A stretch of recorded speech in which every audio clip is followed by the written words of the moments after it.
welcome to Catch You Outdoors, presented by the Waypoint Podcast Network on waypointtv.com. I'm your host, Captain Rob Modes, reporting to listeners each and every week from the fabulous Florida Keys. This podcast is centered around great outdoors, includes topics on fishing, boating, beaching, bicycling, hiking, camping, and most anything else that's related to spending time outside of the home or office. So kick back for the next 40 minutes or so and get a taste of my Florida. Wow. Week's episode, oh my gosh, 77. Yeah. Titled Spring in the Keys. And that's a general overview. There's going to be a bit of fishing in this, but there's also going to be springtime stuff going on down here. We are solidly, I'll get this, in the middle of March right now. And boy, things are happening, both on the land and off the land down this way. So we're going to talk a little bit about that, and invite you guys down. Get yourself down here to the Keys in March. It's beautiful. And it's not as insane or as crazy as Miami, Fort Lauderdale is this time of year. It's just not. Plain and simple. Here's some announcements. As I mentioned last week's podcast, I restarted and renamed my YouTube channel, and I really appreciate it if you listeners would visit and watch. I've added 3 new short videos, and there's another one on the way. I'm working on it right now, as a matter of fact. I did some recent boat trip stuff with drones and things, and I got some absolutely beautiful video I want to share with you. So that hopefully that'll happen this week. I've got time to work on it this time around. I've been playing too much with the new boat. Or is there such thing as too much? I don't think so. The new name on the podcast, but not on the podcast, I'm sorry, on the YouTube channel is Catch You Outdoors. So that's how you find it. You can also search on my name if you want to. Sometimes that's easier. I think I said this before. It's nice having a unique last name. Modes, M-O-D-Y-S, spelled one way only. You'd be surprised how many ways it comes to me in the mail. I have 3 published books: What I Know About Fishing, Southwest Florida, Bridge to Paradise, and Take a Kid Fishing, an adult's guide to introducing youngsters to the world of angling. All 3 are available here in the Keys and at Sandbar Books out on Tavernier. You can also pick up my books at 239 Flies in Bonita Beach in Southwest Florida. You can get the What I Know About Fishing Southwest Florida at Lear's Economy Tackle in North Fort Myers. And yes, you can order them from Amazon Kindle. I started working on another book. Go figure. I think it's an addiction of some sort, sort of like fishing. I'm not going to talk about it right now. I'm not even going to tell you what it's about. Well, it's going to be obviously something that has to do with the water, but I decided I'm going to do another one. I think I've knocked out 4 chapters already, so we shall see. My heart's in it. My mind's not, but we get there eventually, I guess. Fishing report.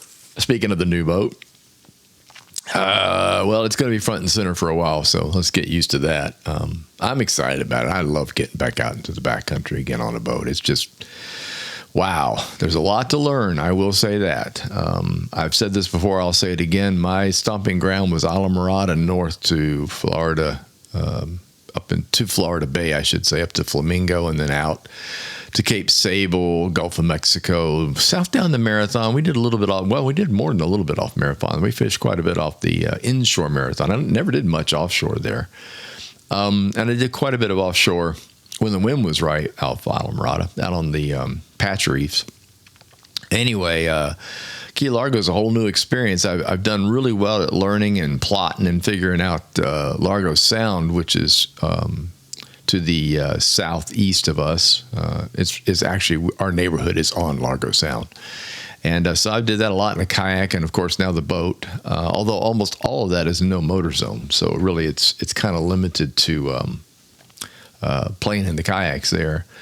I've did a couple quick ocean trips, but the Atlantic's been it's just been choppy. That's all there is to it. The wind has been coming east to, almost directly out of the east and southeast, which just blows right on to the shores of Key Largo. Not cool. So most of my trips almost all of my good trips have been inside. And I'm learning a lot, and it is I was laughing with Janelle the other night. She goes, "How you doing?" I said, "I'm doing okay at it. I'm figuring it out." I said, "But I have to remind you, it took us 5 years of constant alamorada to really get that area nailed down. And I would say the first year or two was nothing but learning experience. We just went from spot to spot to spot until we figured it out. So this is a learning experience, and I don't mind that. I really don't. As a matter of fact, I just love going into areas that I've never been into before. I'm like, wow, check this out. So let's see. We did a trip on Sunday, the 5th. I'm recording this on Sunday, so this is the 12th. But we did a trip last Sunday because I recorded the podcast really early last week. I think I did that podcast like on a Thursday or something to get it out of the way of the weekend. So anyway, we tides were high, winds were light. Headed up to the upper reaches of Blackwater Sound and caught a few kudas and then headed west into Florida Bay.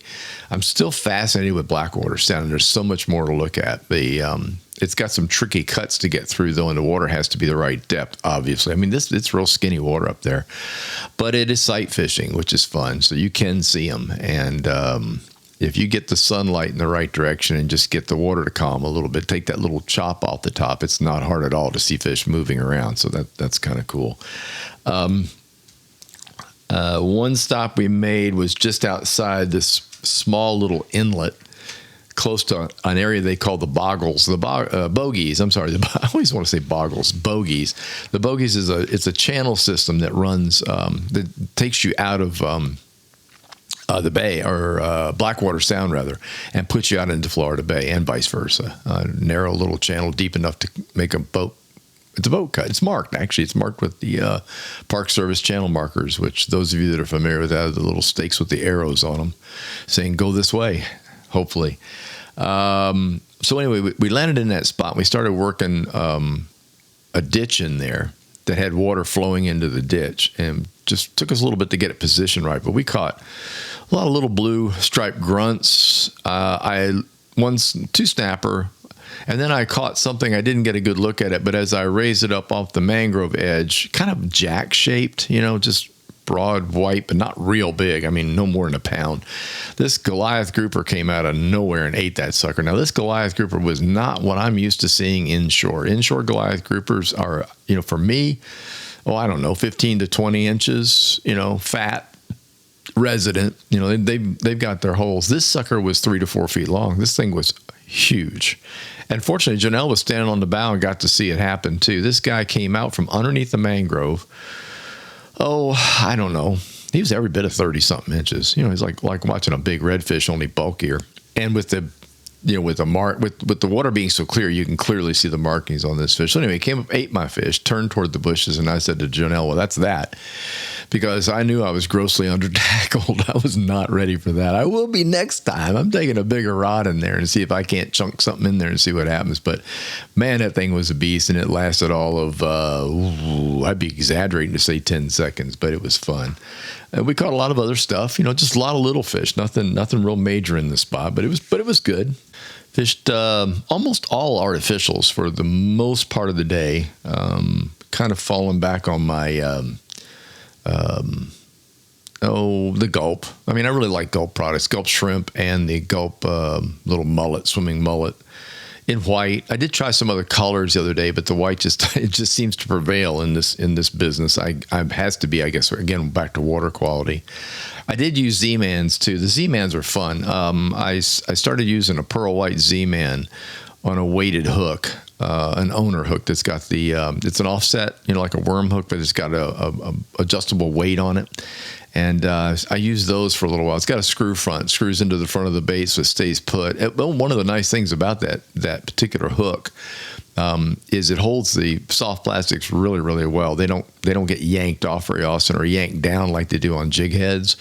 And the hook is, you can place the hook so that the tip is right up against the side of the plastic on the reverse side. So it's virtually weedless, which is really helpful when you're casting up around mangroves and stuff like that. It keeps you from getting stuck. And as long as you're careful, you can work it out. But it was pretty good. It was not a stellar, oh my gosh, we caught everything sort of day, but it was decent. And then I did an exploration trip on Friday. I just wanted to go hit areas that I haven't hit. Most of the trips that I'm making now, I do fish because I always fish, but these are just more look-sees. I'm really trying to get a read on the water and also a read on the tide. The tides are pretty wacky, but I knew they would be because they were in Islamorada. As an example, if you're down in Islamorada at Little Basin, which is where we usually started our days, that's where the Bass Pro Shops is now. And it wasn't back then. Well, they had just started building it, I think, when we were there in the late 90s. Yeah, I believe so. Anyway, we would head out and fish those waters from there and then work your way north up toward Flamingo.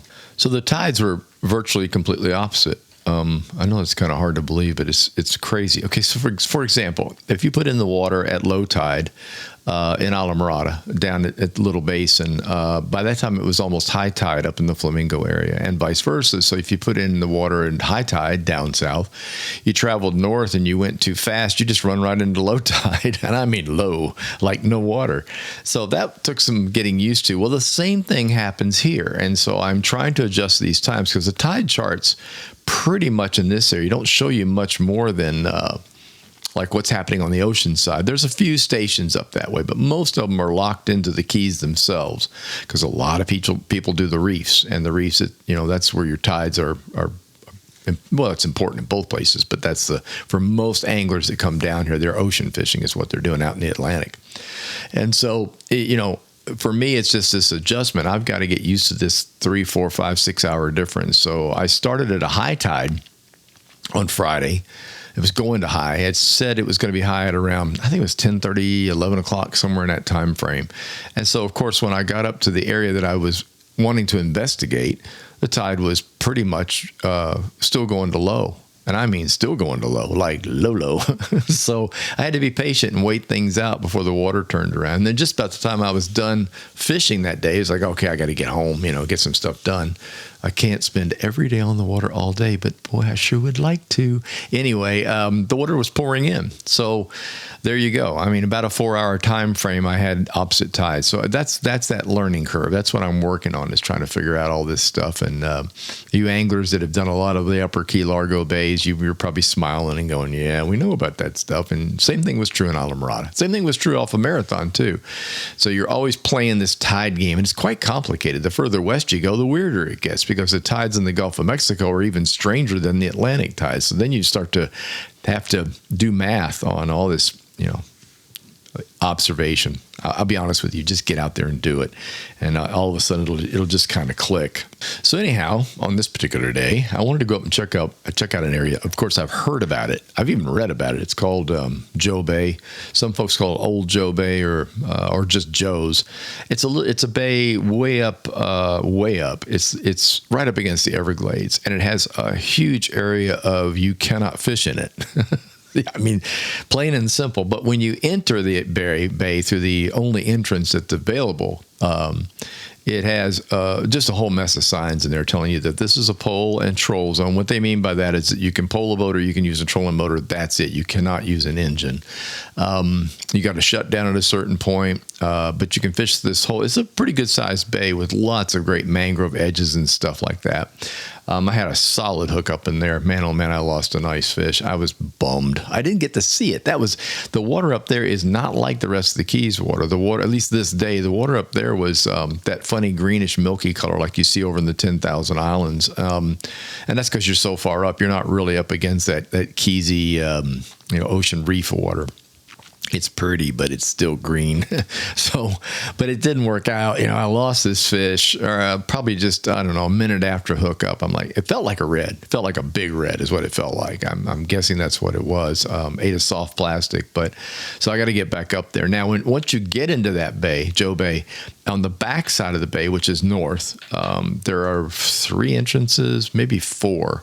And there's strict signage there right in the middle of that little channel that says you can't go in there unless you're paddling only. And it even specifically says the boat cannot have a motor hanging on the back of it. Nothing on the stern. You can only go in there in a kayak, and you can only paddle. No electric power, no nothing. And I thought, wow, how in the hell do you get there? The only way you'd be able to do this that I can figure out is if there's entrance on the Everglades National Park side, which I haven't checked yet, there could be, because, the road runs down toward Flamingo at that point. Or you have to put a kayak on your boat and take it up there and then drop it in the water, which would be really cool. But Hobies are too big for that nonsense. You'd have to have yourself a little 11, 12 foot, an itty bitty 10 foot, 10 or 11, maybe an 8 foot little kayak you could stick inside of the boat and take it up there with you and paddle in there and go take a look. I'll bet it's outstanding. I haven't read much about it, haven't heard much about it, because I have a funny feeling most people just don't even bother. But I don't know, it got that question going. That's always bad. After fishing there and coming south, I hit a couple more spots I just sort of wanted to see, and then I took a different route home, went due south, all the way down to the islands, Shell Key in particular, down by Key Largo, and then took the Intercoastal back because I haven't done that in a while. I've been in the Intercoastal when I was moving a boat or two, but that was the first time I've been in there in quite a while. So it was kind of fun. It was a nice trip, and like I always say, I learned a lot. I didn't catch a whole lot, but I certainly learned a lot. Well, boy, I digress. Now into episode 77, Spring in the Keys. I mean, really and truly, this is just gonna. I confess, it's gonna go all over the place. But that's what I'm famous for. So whatever. Perhaps I should really call this "Spring is Sprung in the Keys" instead of just "Spring in the Keys," because boy, it certainly has. Yesterday, Saturday, Janelle and I went down to Marathon and went to the Marathon Seafood Festival. Man, oh man, that was crazy. I think its official name is the original, Seafood Festival. But it was gigantic. Marathon throws a party. We went down there not long ago for the Celtic Festival, and that was big. This was bigger. It's had a lot more booths, delicious food. Oh my gosh, y'all. Fresh everything. Let me talk about that. Festivals like this will typically be frozen stuff. You'll get hot dogs, hamburgers, things like that. And if there's any fish involved, it's going to be, like just, fish on a stick kind of stuff. You know what I mean? Fair food, as I call it. So this was a lot different. This was the fish was supplied by local fisher peoples. And cooked by local fisher peoples. And the local fisher peoples' wives, husbands, and friends and neighbors and aunts and uncles made all the other stuff that goes with it, the corn and all that stuff. And they also made all the different dips, the hot sauces, and it was fantastic. And they had lobster, Florida lobster. They had fresh Gulf shrimp. They had mahi-mahi, lightly fried. Oh, boy, that was good. They had stone crabs. And then they had fish tacos and fish everything. I mean, you just have to. It was crazy. I'm going next year. There's no doubt about that. All the beer people were represented, including my favorite, which is the Alamorada Beer Company. They make an ale that I really, really like, and that was there. And of course, you get margaritas and all that stuff if you're into that, and frozen drinks. They actually had a daiquiri counter set up where you can get frozen daiquiris. The vendors were great. Tons of vendors that I had not seen. This was not totally boat related or totally fishing related. This was like everything you can possibly imagine. So I kind of enjoyed that, but really fun. Lots of neat people. Met some really, really cool people too. While we were walking around just talking or standing in line for food. You always meet somebody when you're standing in line for food, but I would highly recommend it. Keep an eye on next March.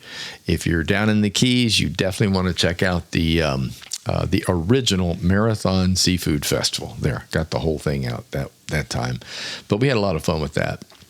The most obvious sign of springing down here is the festivals. Like I said, we did the Celtic Festival just a couple of weeks ago, and there's more stuff coming. There's a lot of outdoor things happening across the street from us at the Crib. Oh, by the way, we found out that's the nickname for the Caribbean Club. The locals here just call it the Crib, which I think is hilarious. That's so much easier to remember than the Caribbean Club. We live across the street from the Crib.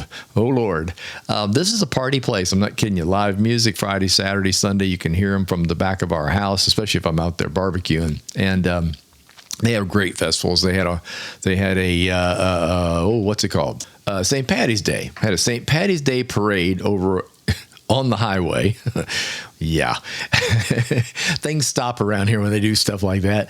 And then they had a great big St. Patty's Day party across the street at the Caribbean Club. The Crib, as I'm going to call it from now on. But anyway, that was interesting. that's just springtime here. You can really tell people are totally into this. Spring here is really different when it comes to who comes for spring break here. It is not real kid oriented. You don't see the kids stop in Fort Lauderdale and Miami, down on South Beach. That's pretty much where they go. And that's cool. They don't come down here. And if they do, they come family wise. Janelle was pointing out to me, it's mom and pop and the kids. The kids are out of school. Let's go to the Keys kind of thing.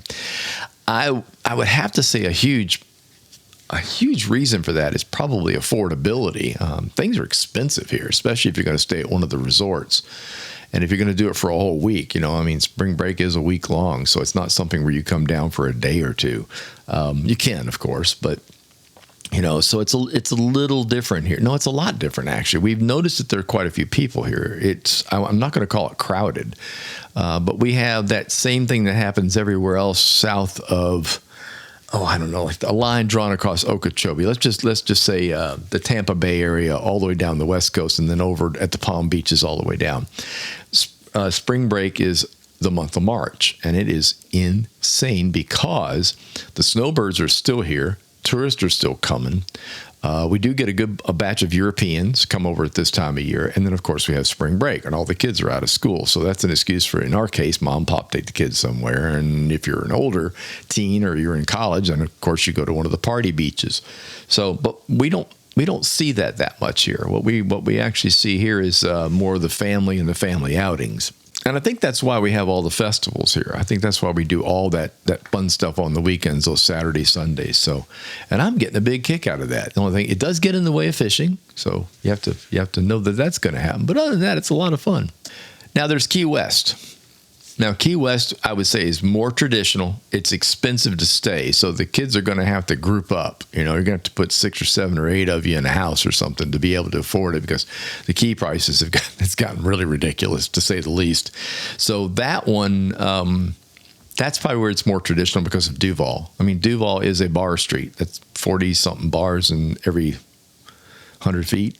I just made that up. But it's sure. It seems like if you walk out of a bar and turn right as whichever direction you're going, and you'll walk right into another one. It's very hard to walk past anything. And if it's not a bar, it's a t-shirt shop. So, but that's more traditional to me. That's more spring breaky. And so that's what's going on down there in Key West. Much larger crowds. They dump cruise ships there too, don't forget. So the cruise ships come in and dump folks out for 4 or 5 or 6 hours to hit Key West. And so that's all mixed into that. So that does make it a little crazier. But from up here in Key Largo down through Marathon, it's a lot different. It's a lot different. Don't forget too that I always like to point this out. The Florida Keys are 125 miles long. That's big. That's a trip from like Tampa down to Fort Myers. I mean, that's a long ways. And that's a lot of beach on either side, a lot of resorts and a lot of places to stay and see. So if you go into the concentrated areas of our home,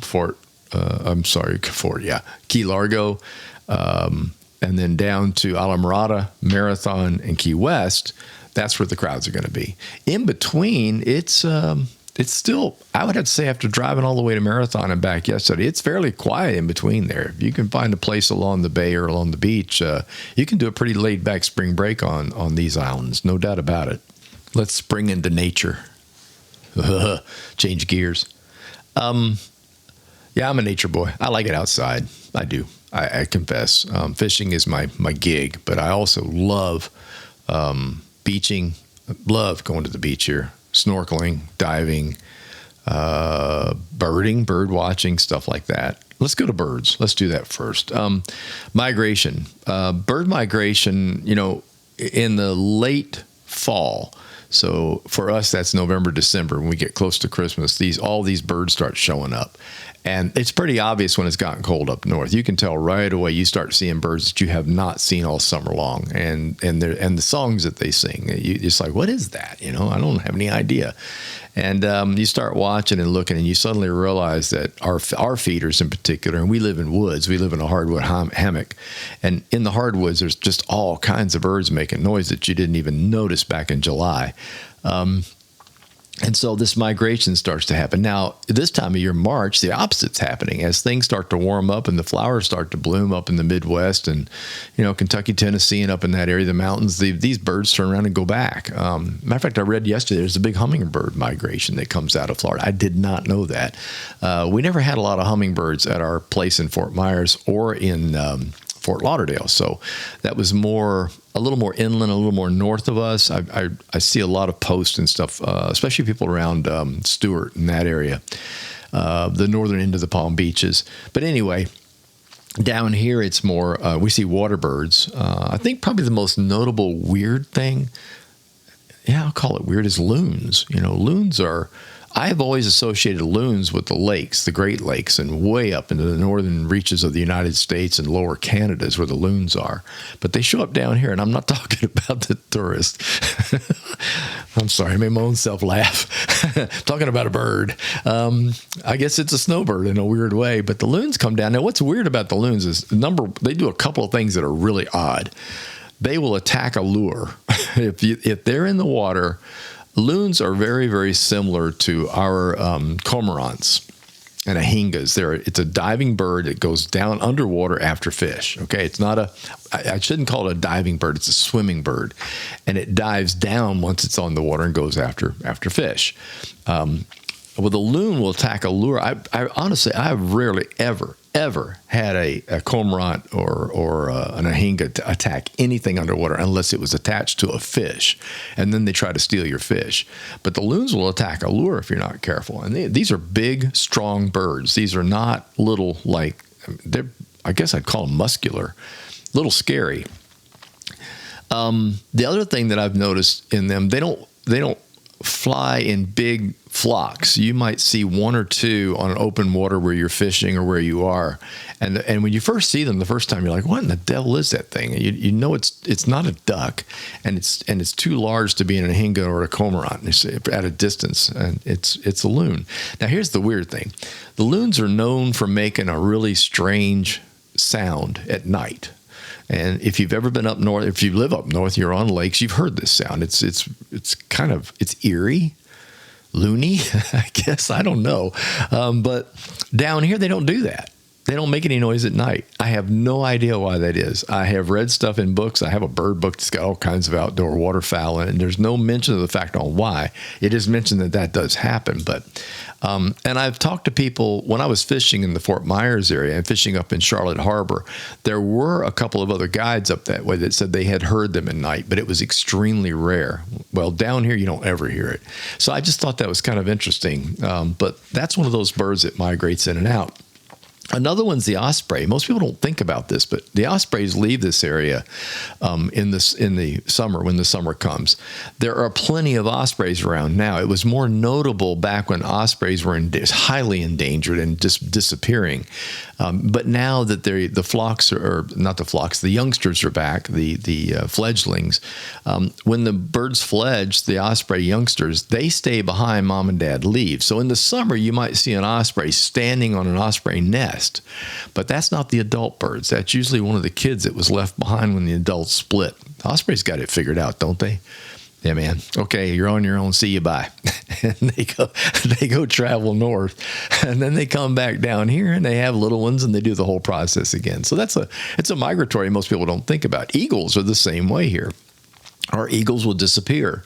When you start to get into the springtime here, the eagles will fledge their little ones out of the nest, teach them to fly, teach them to hunt, and then they get the hell out of Dodge.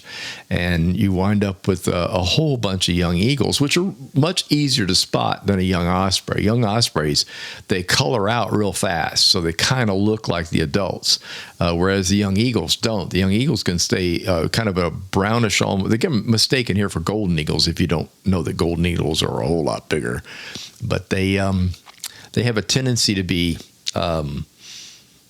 all brown, little bits of white on them, but nothing, not the white head, not the white tail, and not the dark feathers yet. And they stay that way for quite some time. I think I read somewhere 2.5 to 3 years before they really get all their colors. So you do see a lot of youngsters around end of March into April and May, and then the adults are pretty much gone until next year when they come back to nest again. One of the coolest of the birds is a swallowtail kite, and I'd have to say that's my favorite of the migratories, and they are really, really interesting. You'll see them, they're mostly white in color with black on them. They are an inshore bird. In other words, you generally do not see them along the coastlines. They're usually back over the scrub, pinelands, scrub, where the rattlesnakes live.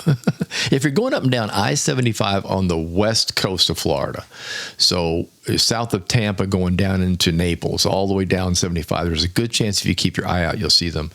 They have a split tail. The tail is actually split, and so it doesn't look like they look like something that you would fly.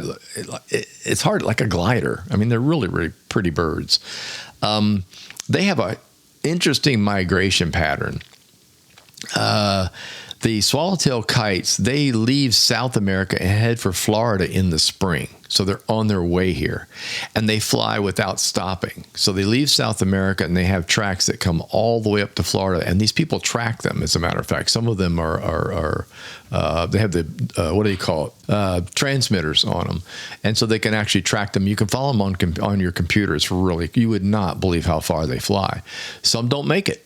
If we have heavy winds, say out of the east, for example, blowing as they come up toward the Gulf of Mexico, they'll get blown out to the Gulf and they won't survive the trip, which is sad.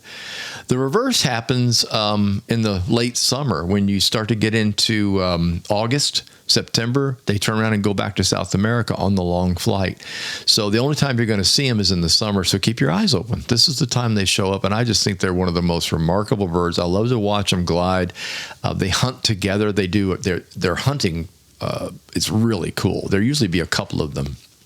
Sometimes three, but mostly just a pair. You got one that's up higher, and you've got one that's down low. The low one is swooping into the pine trees. It just kind of zigs in and out of the pines. And what he's trying to do is scare a bird out. Doesn't matter what it is. Dove, sparrow, some small bird will come flushing out, and then the one up top dives and nails the bird that got flushed out. So it's a process they use, and I've watched it happen. It's really amazing. You spend time outside fishing, and you do inshore, like you're fishing on a lake or somewhere like that, and you're going to see these birds do this, and it's really remarkable.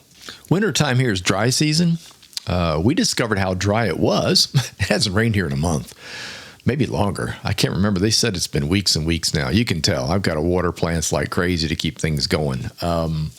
We have a couple of we have a bird. It's a ground bird bath. It's on the ground. And then, of course, we have a mangrove plant out there I got recently that stays watered all the time. And all these birds are showing up and drinking out of it. Now we've got, this is crazy. The other day we had the birds. We have the, what do they call? Wood rats. The wood rats. They come out of the hammock. Let's see. Those are the harmless ones. Raccoons. And cats. We have probably three, maybe four, but three that I'm aware of, three stray cats that live in the woods and seem to be doing quite well in the woods. I'm sure people are feeding them. We don't. We try not to do that, but they come to the water. It's been so dry, and now they're drinking out of the water. It's a ground bird bath is what it is. So all these birds come and all these animals come, and it's kind of neat because you can tell, boy, it got dry. We didn't see any of this nonsense going on when the rainy season's going. They got plenty to drink out of puddles and wherever they want to go, but now they're locked into this one spot. All right, let's do fish. You've been waiting a while, haven't you? Blah. Also migrants. They also move a lot. They migrate. You'd be surprised how much, actually. I guess the number one in our area is going to be tarpon, so I'll talk about that. They're all around us in the winter. They're not the biggest ones. The biggest ones are Atlantic Ocean, south to Cuba, Belize, and down in that area, the northwest reaches of South America, or Central America, I guess I should say. And they migrate their way up to the Florida Keys, and that's when the really big ones start showing up right now. As a matter of fact, we were driving, like I said, south to Marathon yesterday, and as we crossed the big bridges, especially the ones just south of Islamorada going down across the islands, there were lots and lots of boats that were obviously fishing the bridges for tarpon. That's pretty much what they're doing right now, is they park themselves near those bridges and they wait for the schools to come through and then pick up a tarpon. It's easy peasy. I'm not going to kid you. If you really want to get a tarpon, you hire a guide and they'll just take you to the bridges and you get yourself 1 or 2, maybe 3, maybe 4 if you're really lucky. So this is the season. These tarpons start to migrate north as we go into late March, April, and May. They're just strings of them. They come out of the lower waters below us, come through the Keys. They head up around the tip of Florida.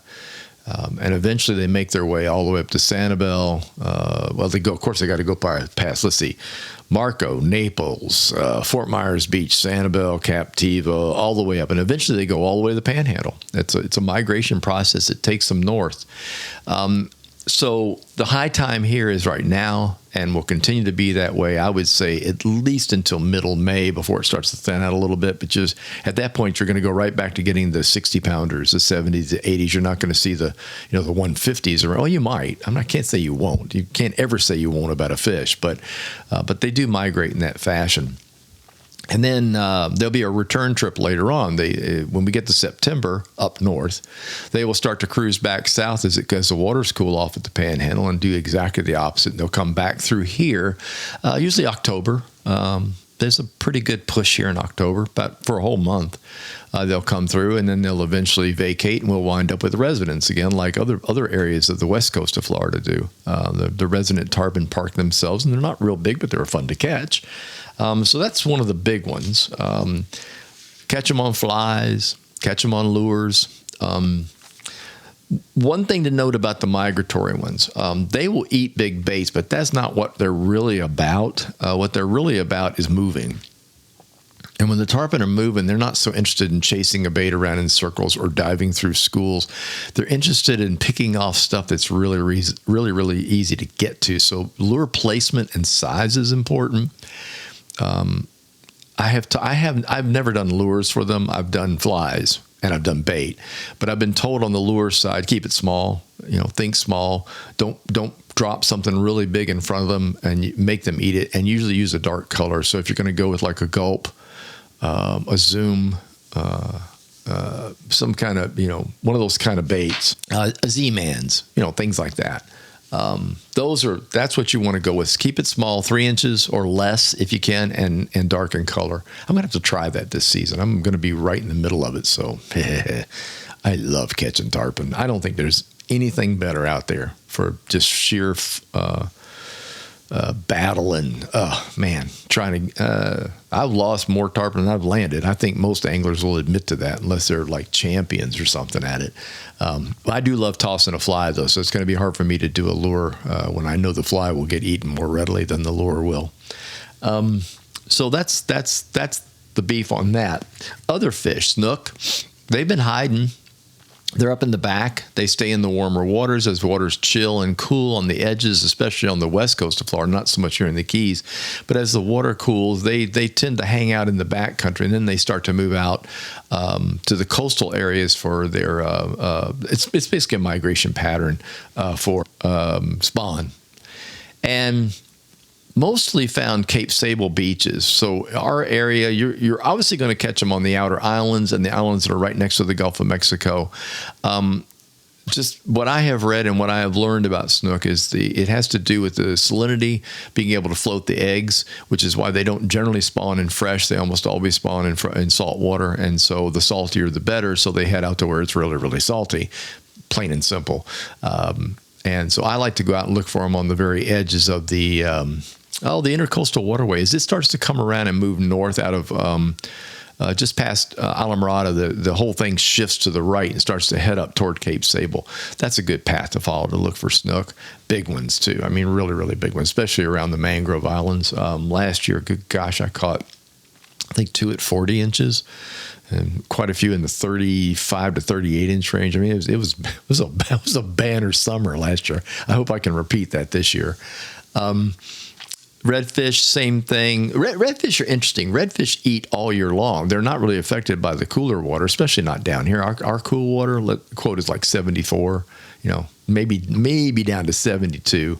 but our water stays at, even in the back bays, we tend to do lower 70s here. But the redfish still get a little lethargic and a little, I don't know, they're just not terribly interested at this point because they don't have to be.